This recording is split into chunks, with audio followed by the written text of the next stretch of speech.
దేశ రాజకీయాలందు తెలుగు రాష్ట్ర రాజకీయాలు వేరయ్యన్నట్టుగా ఉంటాయి. ఎందుకంటే ఇక్కడ ఏ చిన్న అంశమైనా సరే ఒక అస్త్రంగా మారిపోతాయి అధికార ప్రతిపక్షాలకి. ఇక విపరీతమైన మాటల యుద్ధం జరుగుతూ ఉంటుంది. ఇక ఆల్రెడీ ఏపీలో చూస్తున్నాం ఎలాంటి సిచ్యువేషన్ ప్రస్తుతం నెలకొని ఉందో. ఇక తెలంగాణలో ఇక్కడ కూడా రోజుకు ఒక అంశం హైలైట్ అవ్వటం, అధికార ప్రతిపక్షాల మధ్య పెద్ద మాటల యుద్ధం అవడం కంటిన్యూగా చూస్తున్నాం. అలాంటిది ఎన్నికలంటే సామాన్యంగా ఉంటుందా?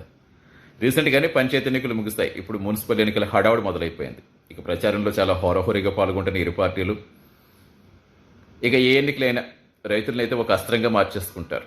ప్రస్తుతం రైతు భరోసాకు సంబంధించి అటు అధికార కాంగ్రెస్, ఇటు ప్రతిపక్ష బీఆర్ఎస్ మధ్య ఒక మాటల యుద్ధమే నడుస్తోంది.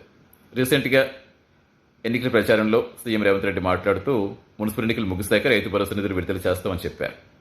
ఇమీడియట్గా ఇక్కడ హరీష్ రావు అలాగే కేటీఆర్ ఇద్దరు కూడా మీకు మరోసారి రైతులను మోసం చేసేందుకు ఎన్నికలు అడ్డొచ్చాయా, కావాలంటే ఈ నిబంధనలు అడ్డొస్తాయనుకుంటే మేము ఎన్నికల సంఘానికి లేఖ రాస్తాం, మాకు ఎటువంటి అభ్యంతరం లేదని ఇమీడియట్గా విడుదల చేయండి. ఎందుకంటే మా హయాంలో కరోనా టైంలో కూడా ఎప్పుడు నిధులు ఆపలేదు. డిసెంబర్లో కరెక్ట్గా రైతులకి నిధులు వచ్చేసేవి. ఆల్రెడీ డిసెంబర్ కంప్లీట్ అయింది, జనవరి కంప్లీట్ అయింది. కానీ మీకు మున్సిపల్ ఎన్నికలు అడ్డొచ్చాయని మళ్ళీ మున్సిపల్ ఎన్నికలు అడ్డం పెట్టుకుంటున్నారు. ఇక ఎన్నికలు ముగుస్తాయంటే మళ్ళీ ఏరు దాటాక బోడి మల్లన అనే స్థాయిలోనే ఉంటుంది. కాబట్టి ఇమీడియట్గా రైతు భరోసా నిధులు విడుదల చేయాల్సిందే అంటూ కౌంటర్లు మొదలుపెట్టేశారు.